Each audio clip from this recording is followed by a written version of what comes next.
Om Namo Narayana. Om Sthapakaya cha dharmasya sarvadharmasvarupine avatara varisthaya Ramakrishnaya te namaha. Namaskar to all of you. Welcome to the study of the life of Ramakrishna Anandaji Maharaj, the direct disciple of Sri Ramakrishna.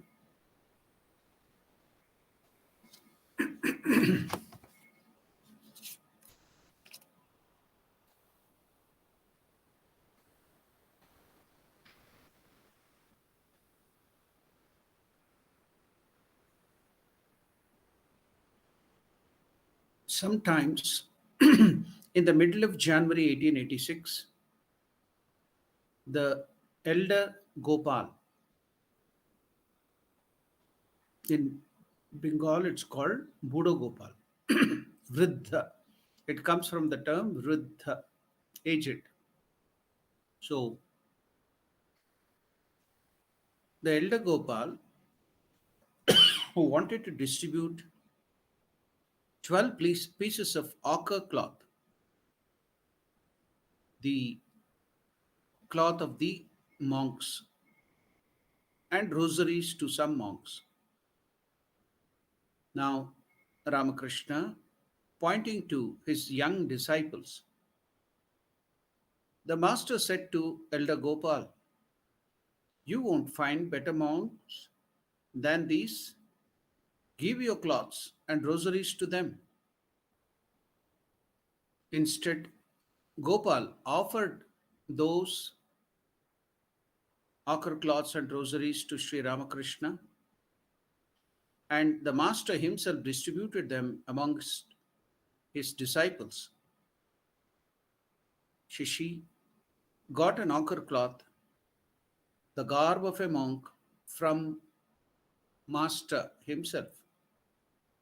Thus, Sri Ramakrishna himself founded the monastic order, what we now call as the Ramakrishna Matha and Mission. Shishi, Niranjana, and others kept vigilant eyes on the master so that outsiders might not disturb Sri Ramakrishna.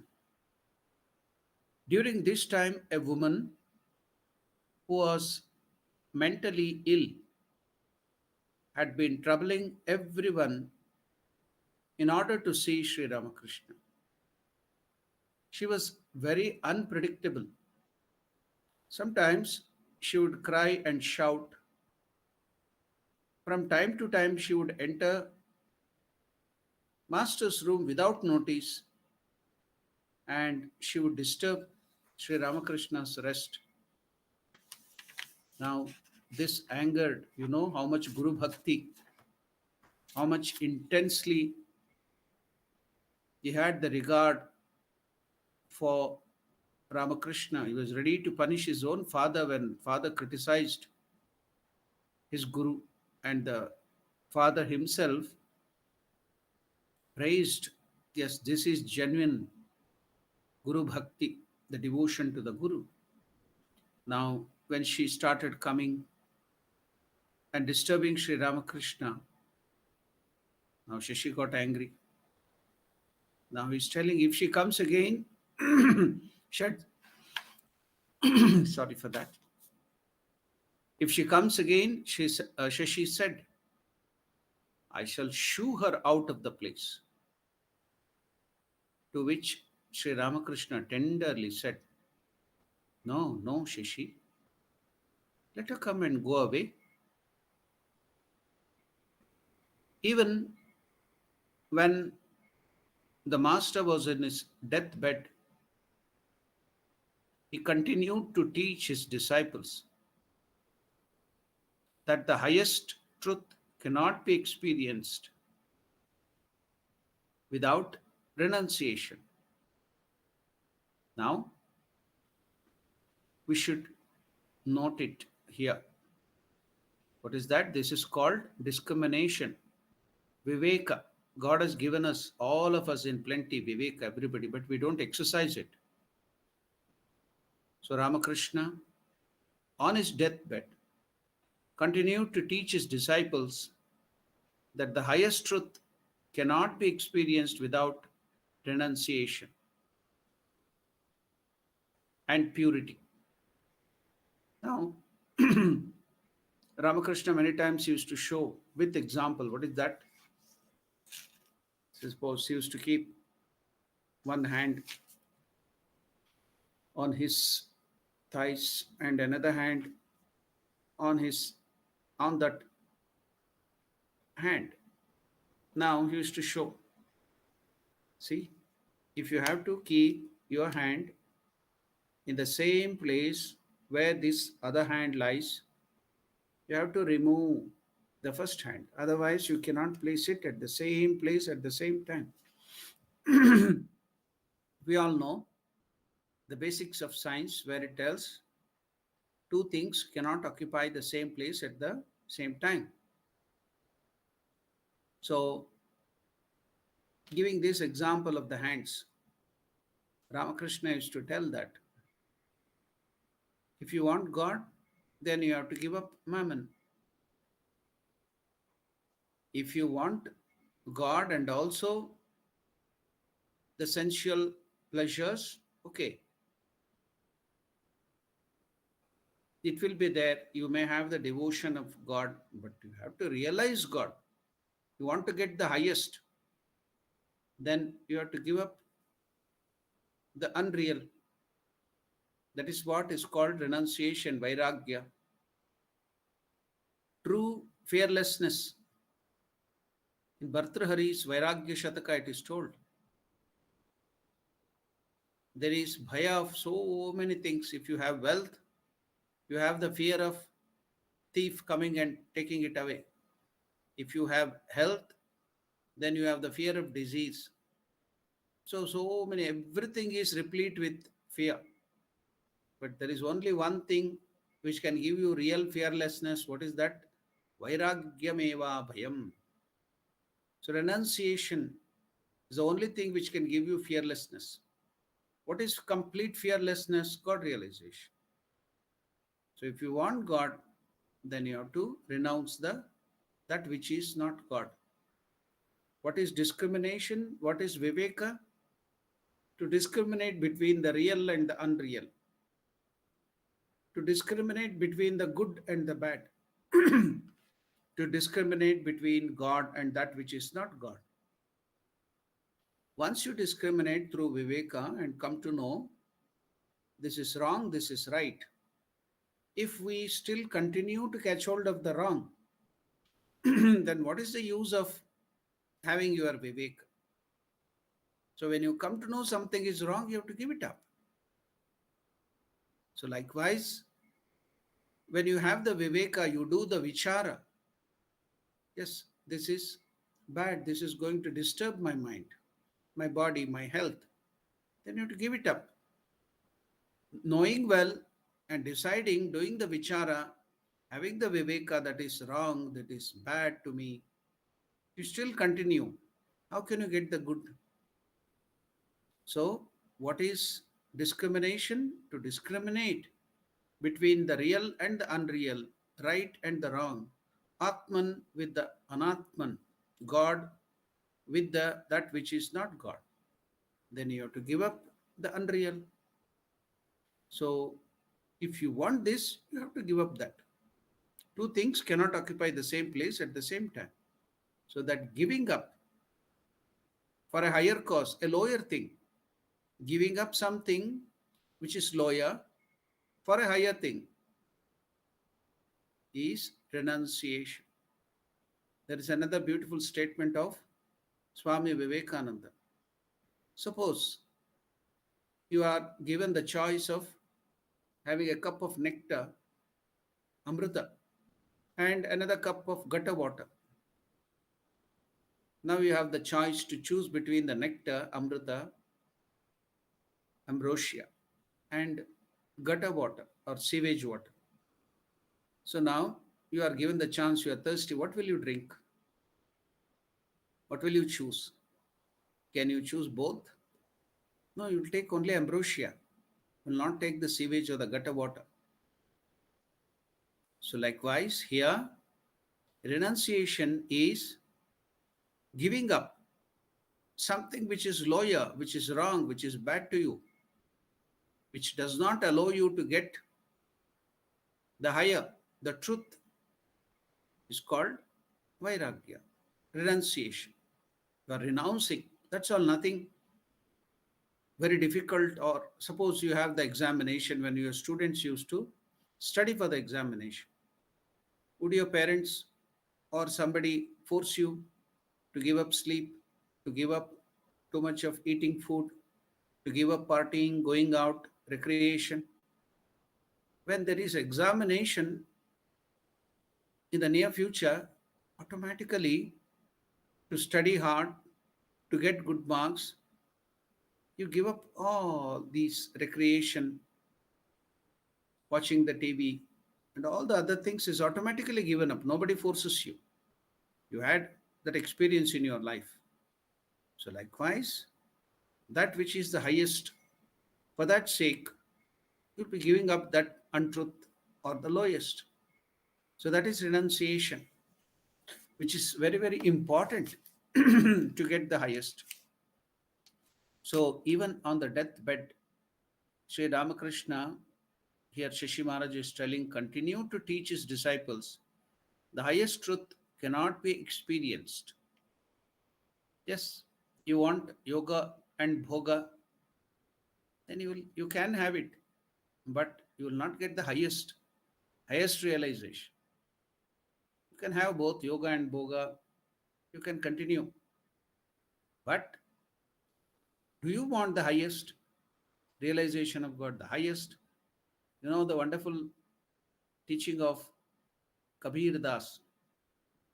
जहाँ राम है वहाँ काम नहीं, जहाँ काम है वहाँ राम नहीं.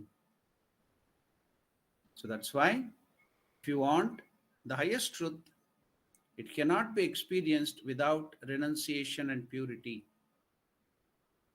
On 22nd April 1886, now how to get this renunciation and purity? Go on striving to get God.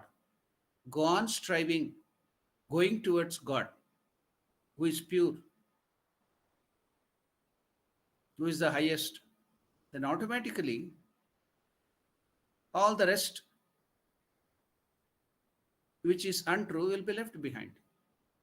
So go towards God. So you need not be afraid how to renounce and other things. Go towards God. You should not have time to think other things than God.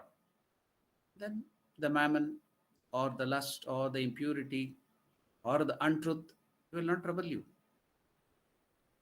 On 23rd April 1886, M. Mahendranath Gupta recorded in the Gospel of Sri Ramakrishna. In the evening, Rakhal, that is the Swami who would become Swami Brahmananda, Shishi, who would become Swami Ramakrishnananda, and Yam, that is Mahendranath Gupta, the writer or the recorder of Gospel of Sri Ramakrishna, were strolling in the garden at Kashipur. Now Yam is telling others, the master is like a child, beyond the three gunas. Sattva, Rajas and Tamas is not attached. You see the children, they are not attached to anything. This moment, they will be catching hold of some toy and will be playing with that with so much of attachment. The next moment somebody comes and asks for it, it just gives it away and goes. So the young children, the small children are not at all attached to anything. So they are like that. We can see Ramakrishna is like a child beyond the three gunas. Now, to which Shishi and Rakhal, they replied, yes, Ramakrishna himself has said that. Now, Master or M. Mahendranath Gupta is telling, Ramakrishna said, in such a state of mind, one sees God constantly. So, in this state of mind where you are beyond the three gunas, your nature is like that of a child. So, Ramakrishna himself used to tell, in such a state of mind, one sees God constantly. In such a person, there is not the slightest trace of worldliness. His mind is like dry fuel, which catches fire quickly. Now, you might have seen the matchstick. The matchstick, however you strike, if it is wet, if it is not dry, it doesn't catch fire. But if it's dry, a little strike to the other side of the matchbox, it will catch fire. Why? It is dry. So that example is being given by Sri Ramakrishna. His mind is like dry fuel which catches fire quickly. Now Shishi is replying. Ramakrishna described the different kinds of intelligence, different kind of intelligence, Dhi Shakti, Buddhi Shakti, to one devotee called Charu. The right intelligence is that through which one attains God. What is the right intelligence? Buddhi Shakti. The right intelligence is that through which one attains God. We think solving worldly problems, deceiving others, and getting more money, putting others into trouble, and you enjoy so many other things. So, being a crook or the wrong intelligence is considered for us to be that person is a very intelligent man. But Ramakrishna is telling, the obverse is telling, the right, the right intelligence is that through which one attains God. But the intelligence that enables one to become a deputy magistrate or a lawyer or to acquire a house is ordinary or mean intelligence. It is like thin and watery curd, buttermilk. So you have added lot of water into the curd, it becomes, you churn it and you take away the butter from it, the essence of milk, butter is taken away and you give that watery portion. So that is called buttermilk. So it is like thin and watery curd which merely soaks flattened rice but does not add any flavor to it. It is not like thick superior curd, but the intelligence through which one attains God is like thick curd. That is the real intelligence. The intelligence by which you can attain God, realize God, that is true intelligence. Master is replying, ah, what wonderful words. Now Shashi is telling, Kali said to the master,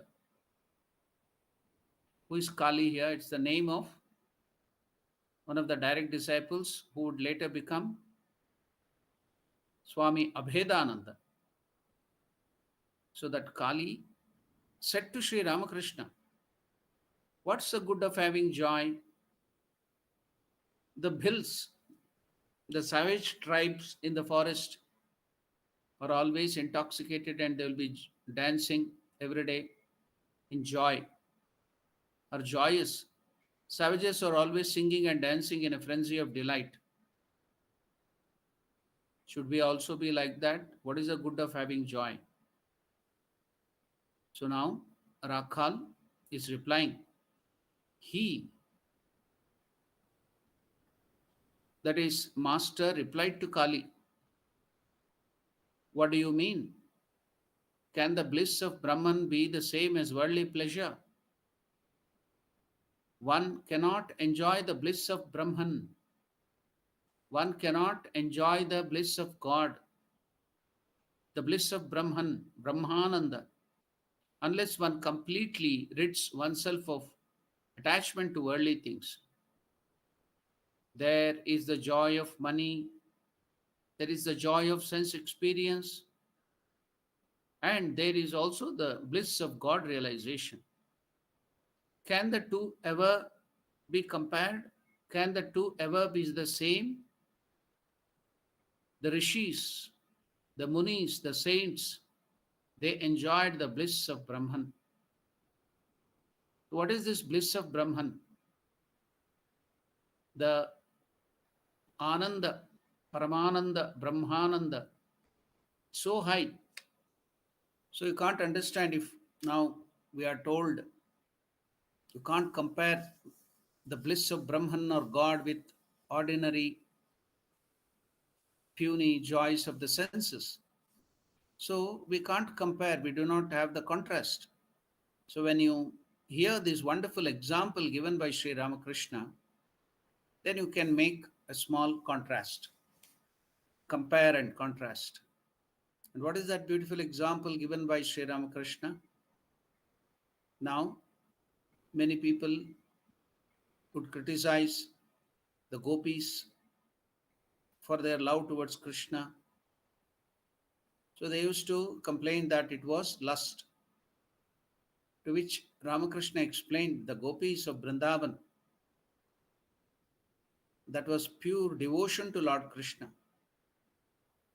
Where is the question of lust? So the joy which you get from bodily copulation, the bodily joy. So if you take that as one unit, now we think in the human world that bodily joy, the copulation, the joy out of it as the highest. So if you take that one as one unit of joy, then what would be the joy when the gopis or anybody for that sake, the gopis or the gopas or Radha or anybody would be in the presence of Sri Krishna? Even if they see Lord Krishna or even if they were in the presence of Krishna, what would be the joy they used to get? Ramakrishna is telling, if this joy of copulation or bodily joy, the sensual joy, the joy in the lust is one unit, then suppose multiplied by the number of hair follicles on your body. So, millions and millions of hair are there all over your body, the hair follicle. So, what is Sri Ramakrishna telling? Multiplied by the number of hair follicle on your body means it is infinite joy. If this, which you call the highest in this world, is one unit, taken as one unit, multiplied by the number of hair follicles here means Koti Surya Samaprabha means Koti Surya means you can't see one sun. Where is the question of you understanding what is Koti? Koti is 10 million, million or billion times. So you can go on adding billion, tetra, billion, trillion. So go on adding. So finally it means to amounts to infinite joy. So that is the joy you get when you see the Lord, when you are in the presence of the Lord. Then when you become God, Brahmananda, Brahman, when you realize God and become one with Him, what would be the immense joy? Just imagine. So that is what, by contrast, compare and contrast, you can understand. So can you compare the joy of the savage tribes in the forest drinking alcohol and dancing and other sensual joys to the joy of Brahman or God realization? Can the bliss of Brahman be the same as worldly pleasure? One cannot enjoy the bliss of Brahman unless one completely rids oneself of attachment to these worldly things. Now, Ramakrishna is telling there is the joy of money and sense experience, and there is the bliss of God realization. Can the two ever be the same? The rishis, the munis, they enjoyed the bliss of Brahman. See, even in this pain of cancer, Ramakrishna is in bliss because he is not attached to the body.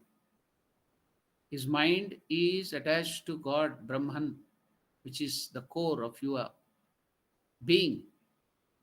So now, even though there is intense pain of the cancer, bodily affliction, because he is not identifying, Ramakrishna is talking about the bliss of Brahman, is always blissful. He is talking about God and God only, even on the deathbed of renunciation. Sri Ramakrishna lived at the Kashipur Garden House for the last 8 months of his life. And during this period, Shashi hardly went out. That is, he never went out, let alone going to the house. He stopped going to the house. He would not go out at all. He would be always guarding and waiting upon Sri Ramakrishna, waiting to see if he can do any service to the master. During the chariot festival of Lord Jagannatha, recently, I think some 15 days back, the there was a Ratha Yatra of Puri Jagannatha. So, when Ramakrishna was there in Kashipur in 1886, at that time, that year, during the chariot festival of Jagannatha in Bengal, in Orissa, in Assam, and other states there, that will be a very big occasion. So, during the chariot festival of Lord Jagannatha, the master asked Shashi to go out and see the festival, enjoy it. At first, Shashi declined, unwilling to leave Sri Ramakrishna alone on his sick bed. But when Master insisted, he went to a place close to the garden to see the festival. At the festival, Shashi purchased for only 2 pice, like cent, 1 cent. So you can compare that as 1 paisa. So just 2 cents or 2 pice, a small knife to cut lemons for Sri Ramakrishna. The master was delighted to see the knife and said, "You should not fail to visit such festivals and make some purchases, however small." Now, when you go to the fair, the exhibition, or to any other festival, Ramakrishna is telling all of us, you should go there and should purchase something from those poor people, because the poor people have bought their produce. They may be artisans, they may be farmers. So, with great difficulty, they bring all those things there. So, you have to purchase them. Then only the economy will be in good condition and those poor people will survive. So, Ramakrishna used to encourage his disciples and devotees, whenever there is a fair, whenever there is a festival, should go and purchase something, because that will benefit the poor artisans, the poor potter, the poor farmers. So Ramakrishna is telling, Ramakrishna was delighted to see the knife and said, "You should not fail to visit such festivals and make some purchases, however small. Poor people prepare so many things on these special occasions and bring them to the fair for sale with the hope of earning some money. Try to keep up the ancient traditions as far as practicable and encourage others to do so." Note this, these are the important teachings of Sri Ramakrishna. See, it is not only just spiritual teachings, but he is concerned about the poor people, about the economy, about the country. What is Sri Ramakrishna telling? Poor people prepare so many things on these special occasions and bring them to the fair for sale with the hope of earning money. Try to keep up the ancient traditions as much as possible, as much as practicable. Try to keep up this wonderful teaching of Sri Ramakrishna is to be noted and it to be told to everybody. What is Sri Ramakrishna is telling? Try to keep up the ancient traditions as far as practicable and encourage others to do so. Shishi's life was a glowing example of the servant attitude towards God. What is this servant attitude? We all know in bhakti, in devotion, there are 5 ways to approach God. You have to establish a relationship, that is in the Vaishnava Shastras. But in other Shakta, Shaiva, there are many other bhavas by which you can approach God. But the Vaishnava Shastras, they tell there are 5 ways by which you can establish relationship with God, approach God. What is that? Sakhya bhava, the attitude of a friend. You can establish your attitude with God as your friend. Arjuna and Krishna, Sudama and Krishna. So examples are there. Then Sakhya bhava, Shanta bhava. The rishis and munis of the yoga, they used to establish God in the Shanta bhava, not an attitude of enmity, but Shanta bhava. So now, what are the other bhavas? Vatsalya bhava. What is Vatsalya? Vatsalya is the affection, the love which the parents, father and mother, show to their child. So how can we establish a relationship with God in the Vatsalya bhava, just like parents? You can consider God as your child, either as your daughter or as your son. Then you are the father or the mother, and establish relationship with God and go forward in spiritual life in that way. That is called Vatsalya bhava. And there is another thing, Madhura bhava. In that Madhura bhava, you are considering yourself as the beloved and God as the husband or the lover. And you establish relationship with the God in that way. That is called Madhura bhava. Mirabai, she considered, though she was married to a king, she considered herself to be the lover of Lord Krishna and established relationship with the Lord. Then there is in South India there was a great saint Akka Mahadevi. She established that Madhura Bhava, the relationship with Lord Shiva. So that is Madhura Bhava. Then what is the other one, last one, which you have given up and we want to tell now, bring in here, that is the servant attitude, Dasya Bhava. The Lord is the master and I am the servant. So that is Dasya Bhava. Any best example? Hanuman had that relationship with Lord Ramachandra. So that is Dasya Bhava. I am the servant, the Lord is my master. Now, what did Shishi establish his relationship with his Guru and God? That is the servant attitude, Dasya Bhava.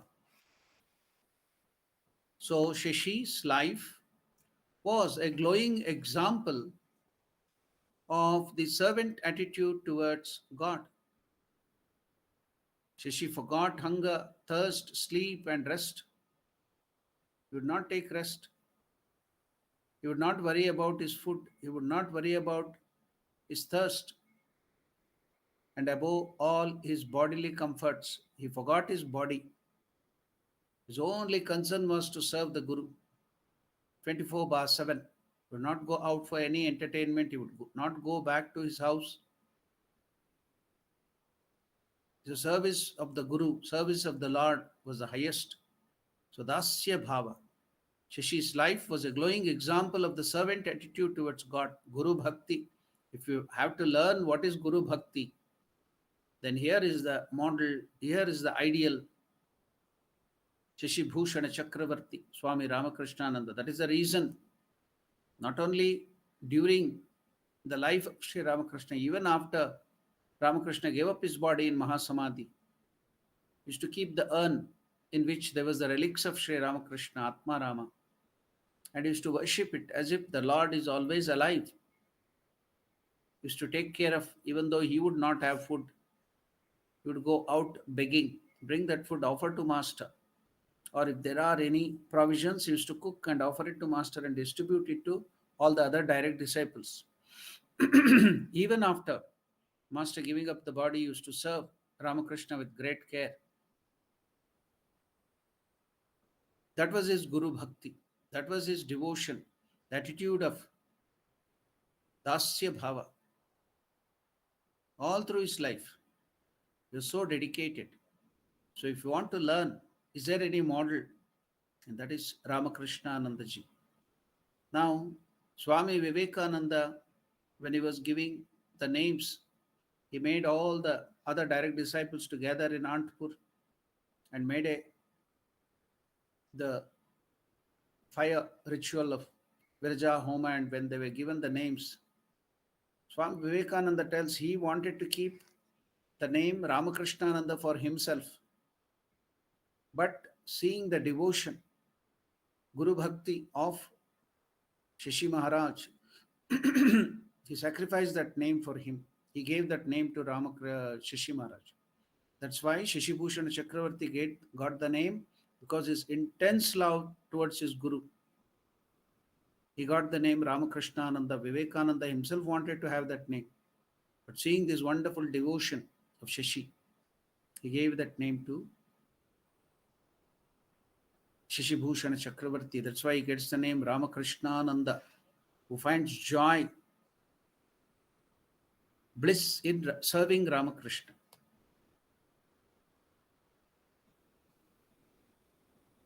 So, Shashi's life was a glowing example of the servant attitude, Dasya Bhava, towards God.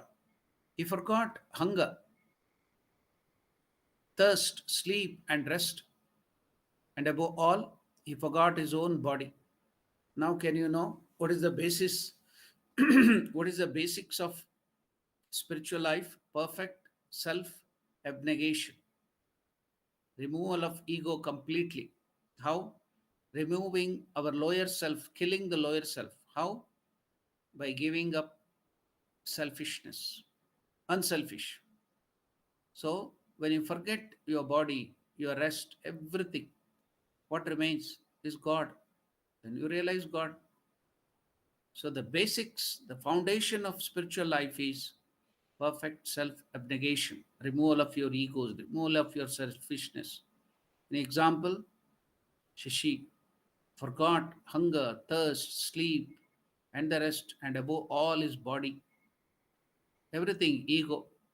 At times, Sri Ramakrishna had to tell him, insist and force Shashi. Shashi, please go and eat something. Now I am all right. You need not be always with me. Go eat something. I don't need you at present. Please go take something. Take some rest. Sometimes Shashi would fan the master non-stop. It's very hot and sultry in Calcutta. So Shashi would always have that fan in his hand and fan Ramakrishna to keep him cool. Sometimes Shashi would fan the master non-stop for hours, feeling Shashi's ache himself.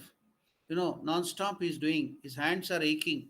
He's standing for a long time. His hands are aching because he's fanning Ramakrishna non-stop. So Ramakrishna would feel the pain of that aches, feeling Shashi's aches himself. Ramakrishna would take the palm leaf fan from Shashi's hand and give it to Latu. Towards the end of his life, the master said to Shashi, look, you boys have tied me with this loving service. The Lord becomes the slave of the devotees because of our loving service. By devotion, you can tie down the Lord. Ramakrishna here is himself mentioning. Master said to Shashi, "Look, you boys have tied me down with this loving service. If you let me go, then only can I go." On 16th August 1886, Sri Ramakrishna gave up his body in Mahasamadhi. Shashi now records, Shashi left this graphic account of the Master's last day. Let us hear, let us go to Kashipur and meditate on that occasion. We all thought Ramakrishna was better because he ate so much more supper than usual, and he said nothing of going away. In the afternoon, actually 8 or 9 days earlier, he had asked Yogin to look in the almanac, the Panchanga, and see whether it was an auspicious day. Also, he had been telling us for some time that the vessel which was floating in the ocean was already two-thirds full of water. That he is immersed in the Parabrahman. The vessel, that body, is now going to merge in the Parabrahman. Also, Sri Ramakrishna had been telling us for some time that the vessel which was floating in the ocean was already two-thirds full of water, and soon the rest would fill up and plunge into the ocean. But we did not believe that he was really going. He never seemed to mind the pain at all. He never lost his cheerfulness in spite of all that pain of cancer. He used to say that he was all well and happy. Only there was a little something here, pointing to his throat. He felt there is something here, that's all. He didn't have body consciousness at all. He was in that Atman consciousness, Parabrahman. See, now we are reading in the evenings, we have the session of Mandukya Upanishad. Ekatma Pratyaya Sara, exerting your Turiya Avastha, the Parabrahman. It's so natural to Sri Ramakrishna. Even when he is awake, even in that immense pain of cancer, throat cancer, it is bleeding. Ramakrishna is happy, Ananda, Paramananda. Why? Because he is not attached to the body. The miseries, the pain, the disease is only to the body. Then what about the mental agony? It's only to the mind. He is not at all attached. He is completely immersed in his own self, the Parabrahman, Satchit Ananda. So where is the question? And Ramakrishna himself is telling, I don't have any feeling of the body at all. Some just have the sense in the throat, intense bleeding cancer is telling he is having as if something is there in the throat. That's all. That was all he felt. But he was immersed in that Parabrahman, his own self. He is the Parabrahma Swarupa. So Ramakrishna is now giving us how to do that Ekatma Pratyesara, identifying yourself with the Atman, and see the misery is gone. Yesterday in the 11th Karika, we read about it. When you identify with the Turiya, the Parabrahman, no misery can touch you. There is no time, space, and causation there. There is no Maya. Ignorance cannot touch you. So, no misery at all. That's what we studied in the 11th Karika in the Mandukya Upanishad after the 7th verse. Now, Ramakrishna is telling, what is that? He never seemed to mind the pain. He never lost his cheerfulness. He used to say that he was all well and happy. Only, what about this bleeding cancer in the throat? He used to tell about that. Only there was a little something here pointing to his throat.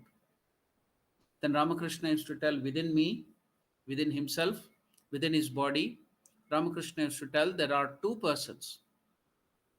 He would declare one is the Divine Mother and the other is her devotee. So there are two people here in this body. What is that? One is the Divine Mother and the other is her devotee. It is the devotee that has been taken ill. Within me, Ramakrishna used to tell are two people, two persons. He would declare one is the Divine Mother and the other is a devotee. It is the devotee that has been taken ill.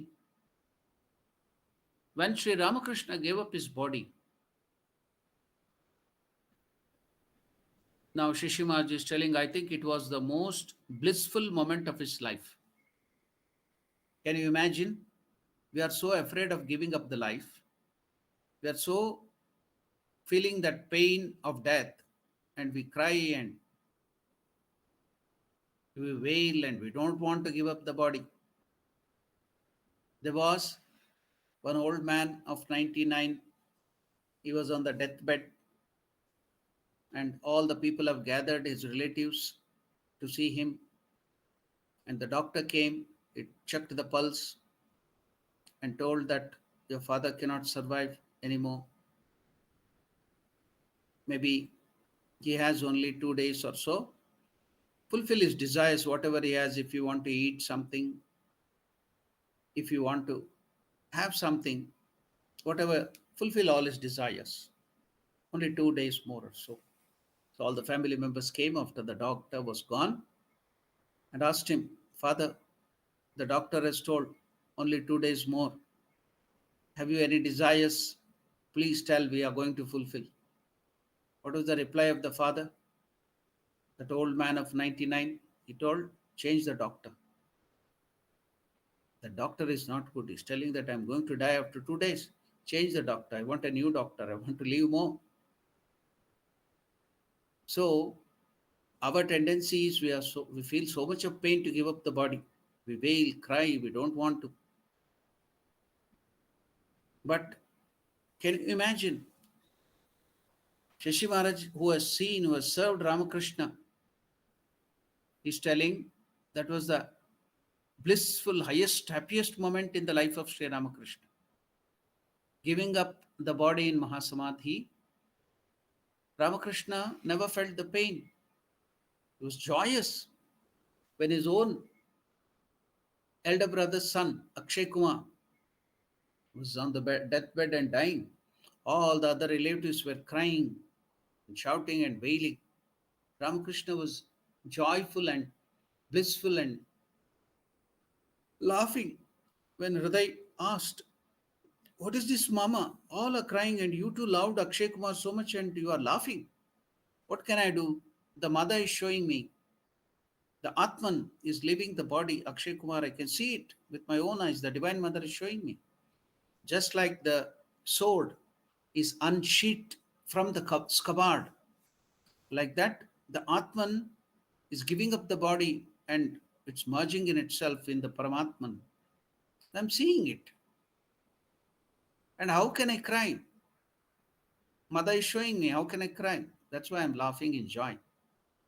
So you may do that. It is when it's somebody else's death. And what about yourself?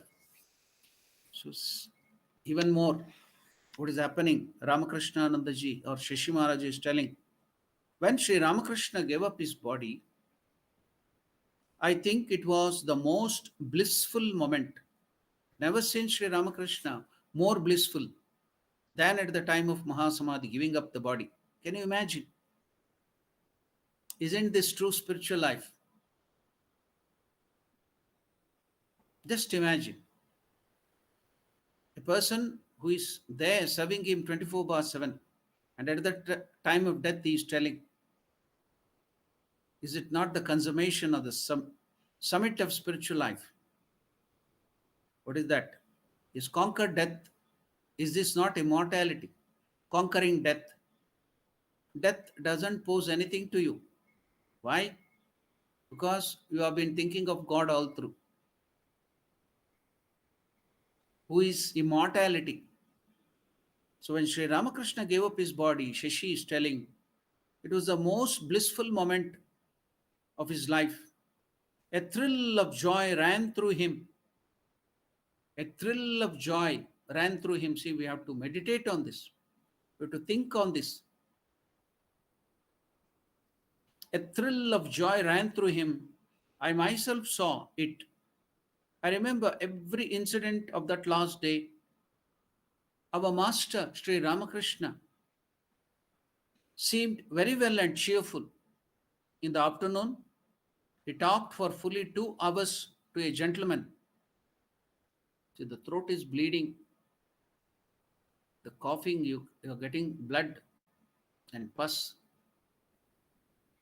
But Ramakrishna would not stop speaking about God until his last breath. He spoke about God, taught about God and God alone. So Vivekananda mentions it. And here you can see Shashi is, Shashi is giving a graphic explanation of the last moment of Sri Ramakrishna. When Sri Ramakrishna gave up his body, I think Shashi is telling was the most blissful moment of his life. A thrill of joy ran through him. I myself saw it. I remember every incident of that last day. Our master Sri Ramakrishna seemed very well and cheerful. In the afternoon, he talked for fully 2 hours to a gentleman who had come to put some questions to him about yoga. A little later, I ran some 7 miles to bring the doctor. When I reached the doctor's house, he was not there, but I was told that he was at the certain place. So I ran another mile and met the doctor on the way while I was bringing him. He had an engagement and said he could not come, but I dragged the doctor away just the same. I dragged him away just the same. On that last night, Sri Ramakrishna was talking with us to the very last. For supper, he had drunk a half glass of payasam pudding and seemed to relish it. There was, no doubt, a little heat in the body. So he asked us to fan him, and some 10 of us were all fanning at once. He was sitting up against 5 or 6 pillows which were supported by my body, and at the same time, I too was fanning. This made a slight motion, and so Ramakrishna twice he asked me, Shashi, why are you shaking? It was as if his mind was so fixed, he was now concentrating on the Parabrahma Swarupa and he wanted to merge. So even the slightest disturbance would take away his mind from the Parabrahma. So he's now concentrating fully in Samadhi. He want to give up his body. So even the fanning motion after behind 6 or 7 pillows, Ramakrishna Anandaji is or Shashi Maharaj is fanning, that motion after the 6 or 7 pillow is also disturbing his concentration. So what did Ramakrishna tell at that time? He was sitting up against 5 or 6 pillows which was supported by my body, and at the same time I was fanning.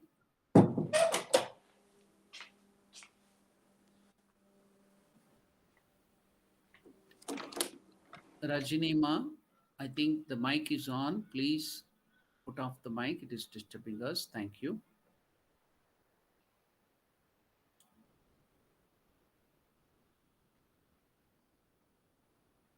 Ramakrishna was sitting up against 5 or 6 pillows which were supported by my body, And at the same time, I too was fanning. This made a slight motion, and twice he asked me, Shishi, why are you shaking? It was as if his mind were so fixed and steady that he could perceive the least motion. Narendra took his feet and began to rub them, and Sri Ramakrishna was talking to him, telling him what to do, how to take care of all the other would be sannyas and disciples and keep them together and continue this organization or establish this organization of Ramakrishna Math and Mission, the Ramakrishna Sangha. So Ramakrishna is giving the guidance to Vivekananda, Narendra. Narendra took his feet and began to rub them, and Sri Ramakrishna was talking to him, telling him what he must do. Take care of these boys. He repeated again and again, take care of all these boys. As if he were putting all his children in Narendra's charge. Then he asked to lie down. Suddenly, at 1 o'clock, actually it was 1:02 a.m., he fell towards one side. There was a low sound in his throat, and I saw all the hairs of his body stand on one hand. Narendra quickly laid his feet on a quilt and ran downstairs as if he could not bear it. A doctor who was a great devotee and who was feeling his pulse saw that the pulse had stopped and began to weep aloud. What are you doing? I asked the doctor impatiently, with him for acting as if the master had really left us. We all believed that he was only in samadhi. So Naren came back and we sat down, some 20 of us, and began repeating all together, Hari Om, Hari Om Tat Sat, Hari Om. In this way, we waited until between 1 and 2 the next day, till the body had some heat in it, especially around the back, where the doctor insisted that the soul had left it. About 5 o'clock, the body had grown cold, so we placed it on a cot, covered it with garlands, and carried it to the burning ghat. It was hard for Shishi to believe that the master had left his physical form. With tearful eyes, he sat near the funeral pyre with a palm leaf fan in his hand. Sharat and Naren sought to console him. Latu took him by the hand and tried to lift his spirits a little, but Shishi remained motionless with grief. Then Shishi collected the ashes and the bones of the master and put them in an urn. He placed the urn on his head and carried it to the garden house, where it was kept on Sri Ramakrishna's bed.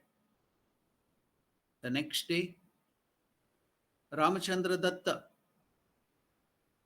a prominent householder devotee of the master, came to Kashipur garden house and asked the disciple to return to their homes. He also told them of his plan to enshrine the relics of master at his garden house at Kankurgachi. Even now, if you go to Calcutta, from there, if you can go to Kankurgachi, where that Ramachandra Datta's garden house, that relics was placed. So the next day, Ramachandra Datta, the prominent householder devotee of Sri Ramakrishna, came to Kashipur garden house and asked the disciples to return back to their homes. He also told them of his plan to enshrine the relics of Sri Ramakrishna at his garden house at Kankurgachi and establish a monastery there. Shashi and Niranjan were shocked and refused to accept the idea. They told him that they would not give him the relics and that they would continue the worship service of Sri Ramakrishna. In that relics, Narayan tried to pacify them. Brothers, it is not good to quarrel over this urn. We have no monastery ourselves, and Ram Babu is willing to give the title of his garden house in the name of Sri Ramakrishna. It's a good proposition. We should begin his worship there. If we can build our character according to Sri Ramakrishna's ideal, we will have achieved the purpose of our lives. So, following Ramakrishna is not just making another cult. Vivekananda is telling we have to follow the ideal of God realization. That is the true way of following Sri Ramakrishna.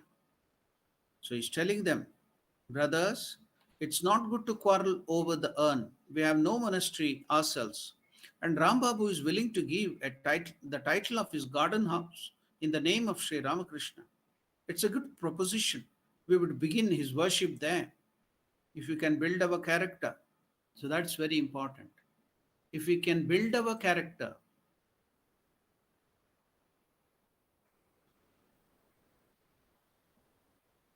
according to Master's ideal, we will have achieved the purpose of our lives.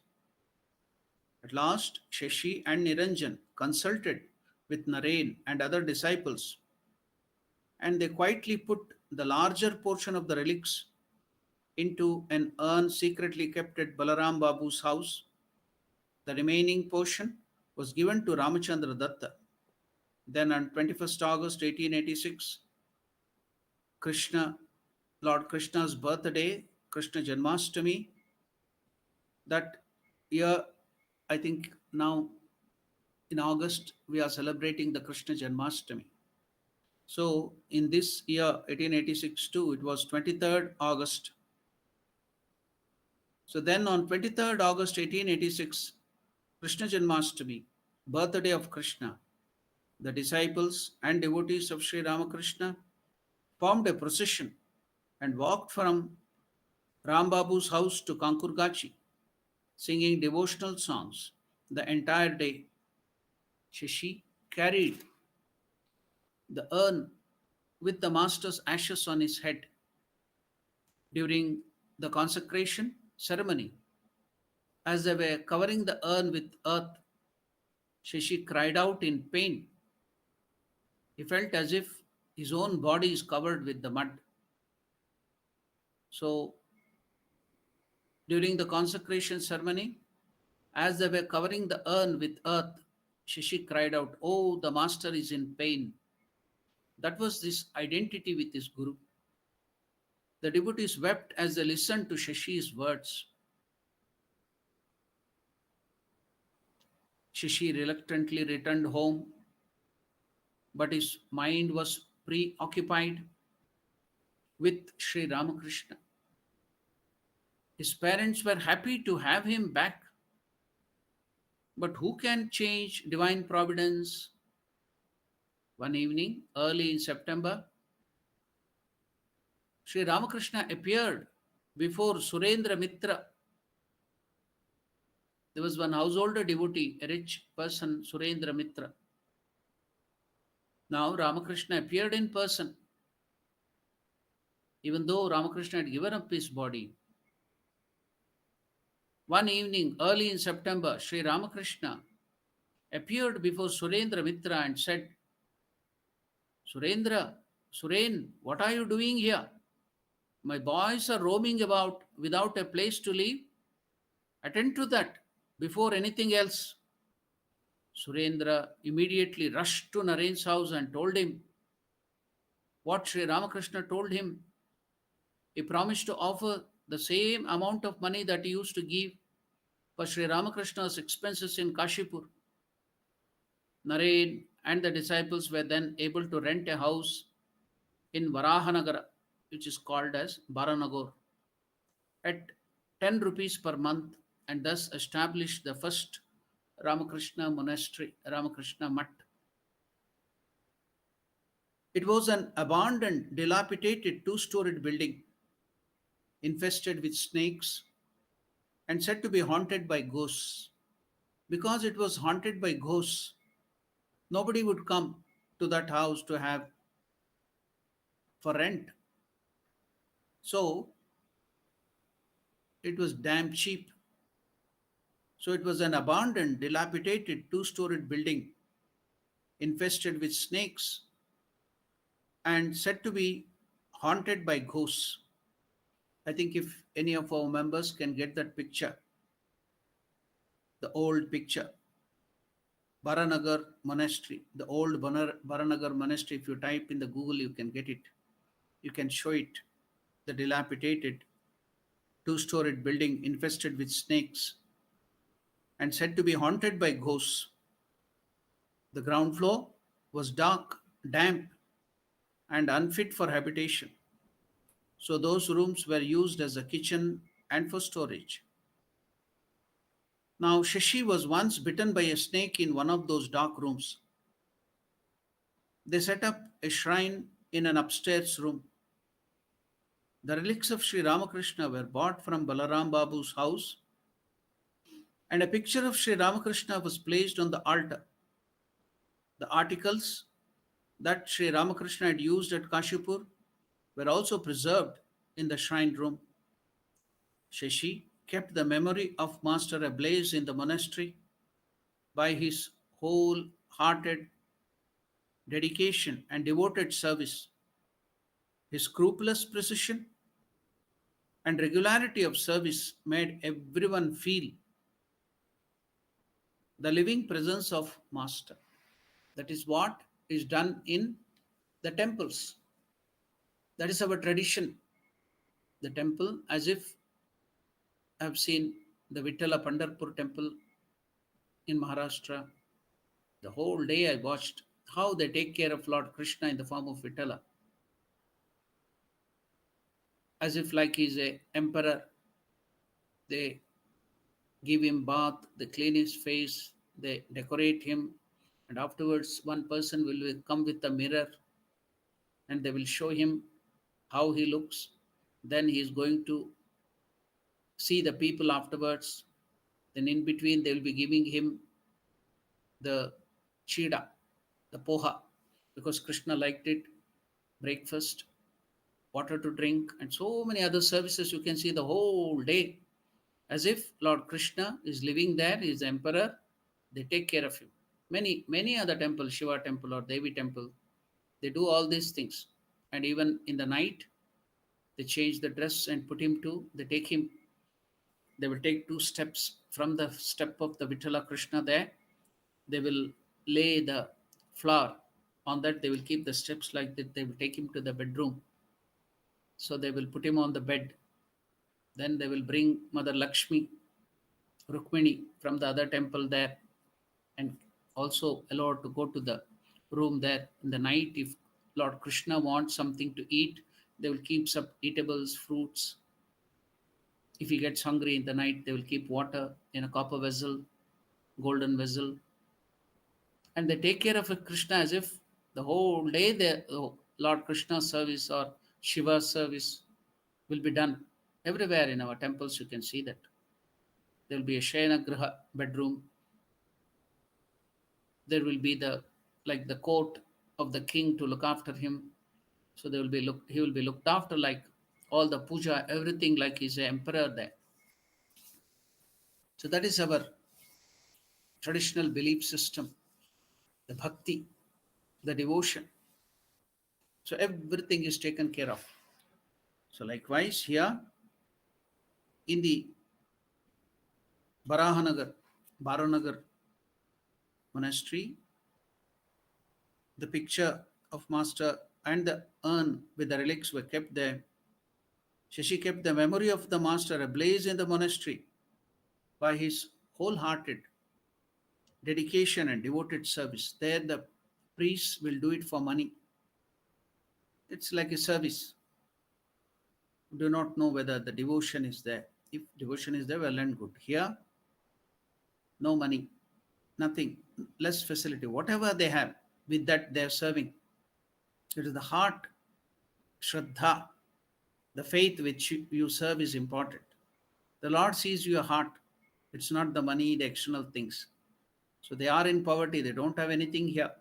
Whatever they have, they go beg outside, bring the food and offer it to the master. Then give it prasada to the other disciples. So here you can see Shashi kept the monastery, memory of the master in the monastery. Shashi kept the memory of the master ablaze in the monastery by his wholehearted dedication and devoted service. His scrupulous precision and regularity of service made everyone feel the living presence of Sri Ramakrishna. Even now, whichever temple you go, in the temple, the Garbhagriha outside, there will be the shrine store. There will be the photo of Shashi Maharaj always, or Ramakrishna Nandaji. Why? It's an reminder for us we should serve Sri Ramakrishna as Shashi Maharaj did. That is ideal. Is ideal for Guru Bhakti, Guru Seva. From 1886 to 1897, Shashi kept a constant vigil over Sri Ramakrishna's relics, seldom visiting any holy places or leaving the monastery overnight. We never go outside anywhere. We never go overnight there. It's to stay, keep vigil, just like Shivaratri, keep the vigil. So, like that, from 1886 to 1897, Shashi kept constant vigil over Sri Ramakrishna's relics, seldom visiting any holy place. He never went to any pilgrimage or leaving the monastery overnight because he came from an orthodox Brahmin family. He performed the master's worship as one serves living human being. He would get up at 4 a.m. and after washing would enter the shrine to rouse Sri Ramakrishna from his bed Suprabhata. If you go to temple, there will be the early morning. In Maharashtra, it's called Kakada Seva, Kakada Arati. In other places, it's called Suprabhata. In Tirupati, early morning, the Suprabhata will be played. Lord Venkateshwara will be woken up. Then that after the waking up, the service will be done to the Lord so nicely. You can all see that. So here you can see Ramakrishna Nandaji or Shashibhushan Chakravarti would get up at 4 a.m. and after washing would enter the shrine to rouse the master from his bed. He would then offer a twig. No, in olden days, you didn't have this brush and paste for tooth cleaning. So the neem tree, they used to go take a small twig from the neem tree and they used to crush it in the teeth. Then it will become like a brush. Then they used to brush the teeth. Even now in villages in India, everywhere, wherever there is the neem tree, they go take a small twig and start brushing. And that is now coming back again as the best way of brushing your teeth. Now in many places in America and other things, you can get it on Amazon. The neem tree, if you order, they will send it neem twig, which we were following from ancient days. It's very good. The neem has that antibiotic, antiviral nature too. So every day taking that neem juice to the mouth and cleaning it, it's very good for the teeth. So they used to crush it and make it like a brush and then tree. From time immemorial, it was coming in that way. They used to even brush in the finger too. They used to take the charcoal, make powder of it. Then they used to do. So many scientific way were there. Even now, it is followed in India. So the same thing, Ramakrishna used to do, brush his tooth with that neem twig while he was living.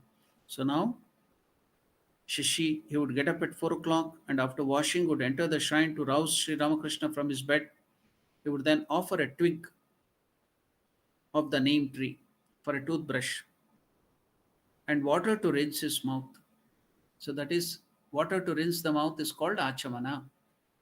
We give in the puja, we do the achamana. We give the water to rinse the mouth. That is achamana. Achamanam samarpayami. Etad Achamaniyam Sarvadeva Devi Swarupaya Sri Ramakrishnaya Namaha Swadha.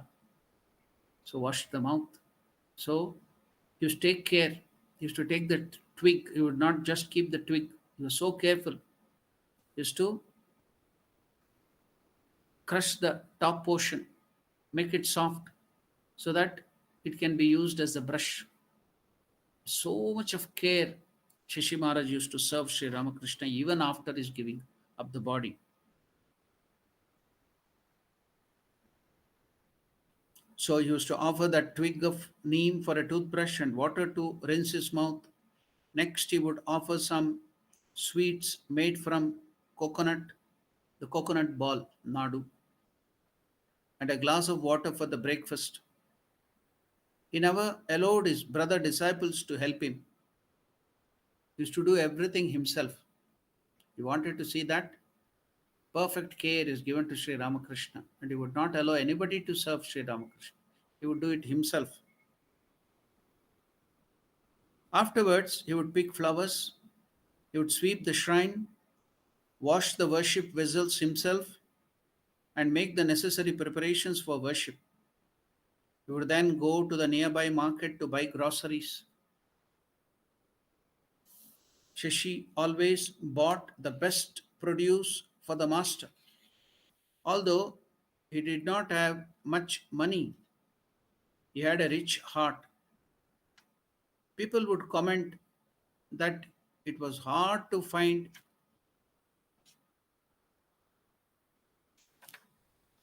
nice things at the market because of these monks. After returning from market, he would help the cook cut vegetables, and then he would go to bath in the Ganga and bring holy water from Ganga for worship because Ganga was flowing nearby. Afterwards, he would perform ritualistic worship and offer cooked food to master. In the evening, he would conduct the Vesper service, that is the Arati, Sandhya Arati, waving a light, fanning the master, and singing with the disciples the Vesper song of Vishwanatha in Varanasi. So he used to sing earlier to the Arati. Swami Vivekananda had not yet composed that Khandana Bhavabandhana. So they used to sing the song of Lord Shiva. For the Vesper song, the Vishwanatha's song in Varanasi Arati song, what is that? Om Jaya Shiva Omkara, Om Bhaja Shiva Omkara, Brahma Vishnu Sadashiva, Hara Hara Hara Hara Mahadeva. This is a recorded song too. If you can get it and put it, that would be wonderful. So, Om Jaya Shiva Omkara, Om Bhaja Shiva Omkara, Brahma Vishnu Sadashiva, Hara Hara Hara Hara Mahadeva.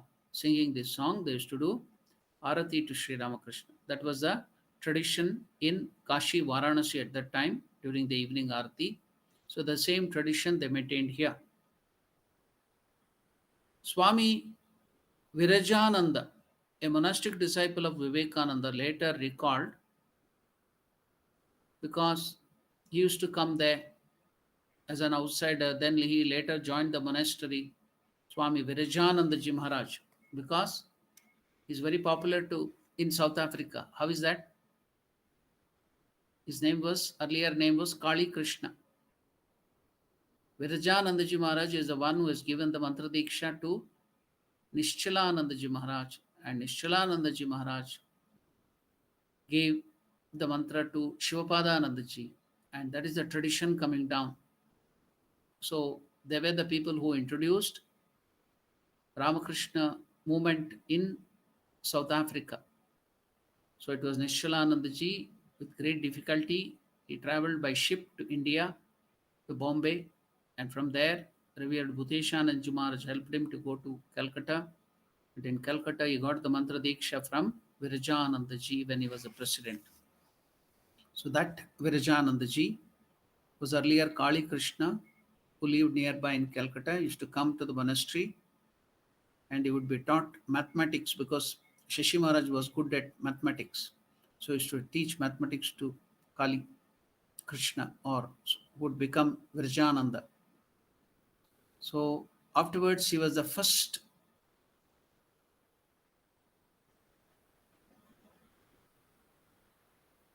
other than the direct disciples, he was the first disciple to join the monastery, Virjanandaji. So that Virjanandaji, when he used to come to the ashram and afterwards he joined there, he's telling about, he recalled about the Baranagar monastery days, monastery.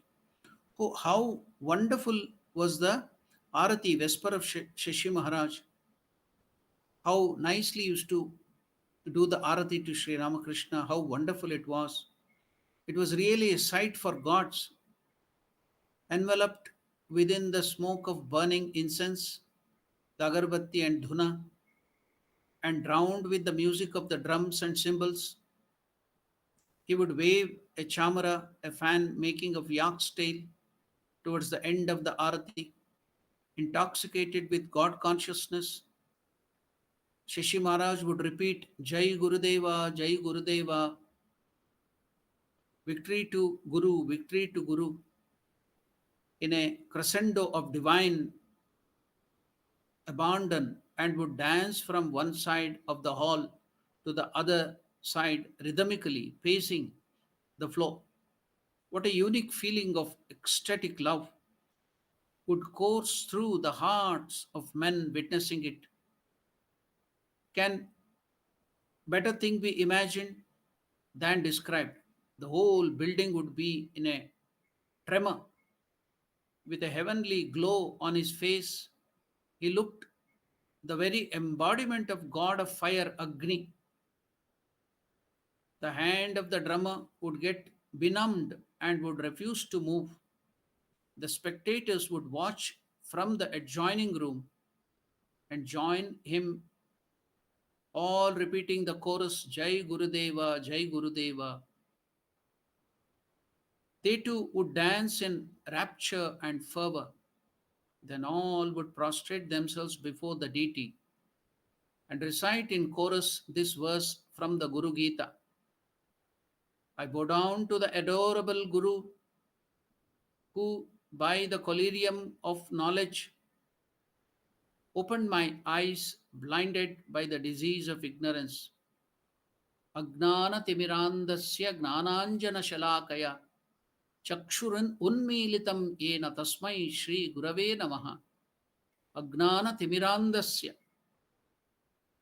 So, repeating that from the Guru Gita, I bow down to the Guru, adorable Guru, who by the collyrium, Agnana Timira Andhasya, Gnana Anjana, collyrium of ice, Kajal, Gnana Anjala Shalakaya, Chakshurunmilitam Yena. I bow down to the adorable Guru who by the collyrium of knowledge opened my eyes. Chakshurunmilitam Yena, Tasmai Shri Gurave Namaha. Blinded by the disease of ignorance, Agnana Timirandasya. So it's to repeat that. Now, because we are completing our time, we'll stop our discussion about the study of life of Swami Ramakrishna Anandaji, and we will continue it tomorrow morning. So if you have any questions, if you have any doubts, you can ask. So there are no questions on the live chat. Are there any questions here? The Google Live. If you have no questions or doubts, then I can conclude with the prayer. ॐ प्रियतां पुण्डरीकाक्षः सर्वयज्ञेश्वरो हरिः तस्मिन् तुष्टे जगत्तुष्टं प्रीणिते प्रीणितं जगत् हरिः ॐ तत्सत् श्रीरामकृष्णार्पणमस्तु Thank you. Namaste. Om Namo Narayana.